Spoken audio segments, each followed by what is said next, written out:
Bang Pineda magbabalik na ba bilang open spiker matapos ang mahigit sa 4 na taon? Justine Hazareno formal nang nagpaalam sa DLSU Lady Spikers through her Facebook post. Pero bago natin pag-usapan ang lahat ng yan, please consider subscribing to my channel and hit the notification bell to be notified whenever I post a new video. Nagbabalik na nga ba si Bang Pineda bilang open spiker matapos ang mahigit sa 4 na taon? Sa isang video na shinare ng official page ng Akari Chargers on Facebook na kung saan nag-spike and drill ang mga players na nasabing team, ay namataan si Bang Pineda na pumapalo din na talaga namang labis na ikinatuwa ng mga fans dahil lumilipad pa din daw ito at miss na nilang makita si Bang na tumalo ng mataas at pumalo na malakas. Huling naglaro bilang spiker si Pineda ay noong 2019 pa nang maglaro siya para sa Chocomocho Flying Titans at magmula noon hanggang sa nagdaang PVL Invitational Conference 2023 ay libero na talaga ang posisyon niya at never na siyang naging hitter.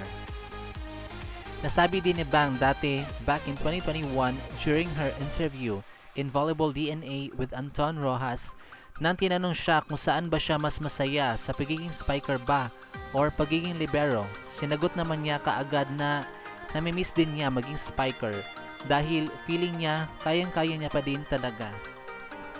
Kaya naman sa paparating na PVL Second All-Filipino Conference na magsisimula na this coming October, ito na ba ang inaantay ng lahat at matagal nang inaasam-asam na pagbabalik ng former Queen Falcon and prolific scorer na si Sheila Marie Pineda bilang open spiker. Hindi nga malayo mangyari ito sapagkat nitong mga nakaraang buwan ay naging matunog talaga ang pangalan ni Justine Hazareno na di umano hindi na gagamitin ang kanyang playing years at kinuha na nga daw ito ng isang pro team.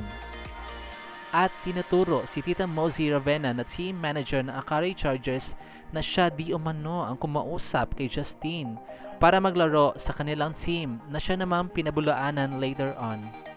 Matapos nga ang maraming espekulasyon, recently ay naglabas na mismo ang Akari Chargers official Facebook page wherein inanunsyo at winelcome na nila ang pagkakasama ng sensational libero na si Justine Hazareno sa team wearing jersey number 15 in magenta and black colors. At para matapos na ang lahat ng mga haka-haka, formal na din naglabas na isang lengthy Facebook post na kung saan sinimulan niya na saying goodbye is never easy.